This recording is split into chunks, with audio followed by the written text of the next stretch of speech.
Hi everyone! Sa Olympics 2024 na ginanap sa Paris ay nagkaroon ng controversy sa Women's 66 kg boxing sa laban ni Imane Khalif at Angela Carini. Sa loob lang ng 46 seconds ay natapos ang laban at idineklarang panalo si Imane Khalif. Pero isa sa kanila ang naging biktima ng panghuhusga at pambabatikos ng iba't ibang tao sa buong mundo. Ulitin ko, sa buong mundo. Dahil lamang sa hindi nila alam ang buong pagkatao ng biktima na ito at ito ang naging dahilan ng kanilang panghusga. Nakita natin na nag-time out si Angela na naka-blue at lumapit sa coach para sabihin na hindi na niya kaya ang lakas ng suntok at umayaw na sa laban. Meron siyang speculation na si Imane Khalif ay isang lalaki. Maya-maya ay makikitang umiiyak si Angela. Lumapit naman si Imane Khalif para i-comfort sana si Angela pero hindi ito pinansin ni Angela na parang nagagalit. Ang nakakaawa dito ay si Imane Khalif. Sa buong mundo ay nabansagan siyang transgender kahit mali naman ang information na iyon. Ang totoo ay si Imane Khalif ay pinanganak na isang physically na babae. Meron siyang reproductive organ na babae at organs na tanging sa babae lamang makikita. Hindi din siya transgender na tulad ng sinasabi ng iba at kumakalat na pinagkakalat ng mga influencer. Pero bakit nga ba nila nasabi na si Imane Khalif ay isang lalaki? Si Imane Khalif ay ipinanganak na babae. Hindi po siya transgender tulad ng kumakalat na balita.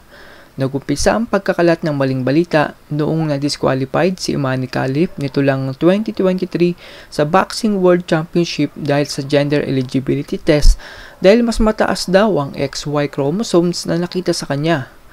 Doon nalaman na si Imane Khalif na isang babae ay mayroong kondisyon na tinatawag na DSD or Differences in Sex Development.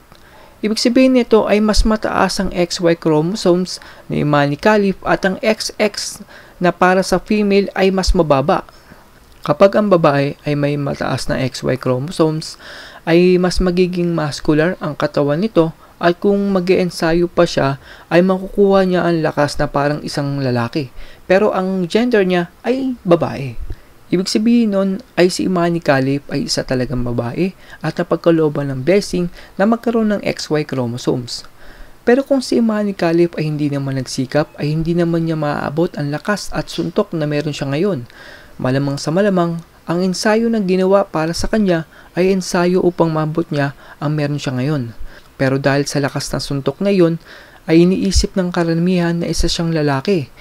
Binansagan siyang transgender ng lahat ng mga influencer at vlogger sa pag-aakalang lalaki si Imane Khalif. Nagkaroon ng kung ano-anong paninira kay Imane Khalif at memes para gawing katatawanan si Imane Khalif kahit hindi pa nila alam ang totoong istorya. Ang nangyari ay nadamay ang mga LGBTQ at nagkaroon ng panghuhusga na kung bakit may isang lalaki na pinayagang sumali sa laro na para lang sa babae. Pero bakit nga ba umiiyak si Angela Carini pagkatapos ng laban? Ito ay sa kadahilanang may pinagdadaanan si Angela. Gusto sanang ialay ni Angela yung pagkapanalo sa kanyang yumaong ama. Pero nung naramdaman ni Angela ang lakas ng suntok ni Imane Khalif ay pinanghinaan nito at naisip na hindi niya kayang manalo sa lakas ng suntok na yun. Doon nag-decide si Angela na itigil ang laban at napaiyak ng sobra sa habag sa sarili.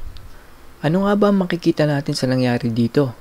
Para sa mga vloggers at influencers ay dapat alamin muna natin ang totoong istorya dahil pwede ito makapagdulot ng paninira hindi lamang kay Imane Khalif kundi sa mga LGBTQ na wala namang kasalanan at nahusgahan lamang ng walang katotohanan.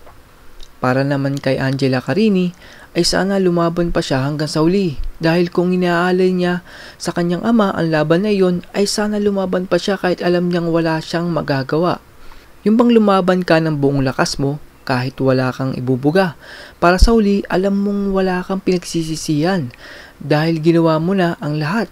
Yung bang tipong nagkadugo-dugo na ang mukha mo at bugbog sa pasa ang katawan mo pero tumatayo ka pa din alang-alang sa laban na iniaalay mo sa tatay mo na kahit manalo ka man o hindi, at least nagawa mo ang makakaya mo. That's all everyone. This is Chuck and you're watching Biker Drone.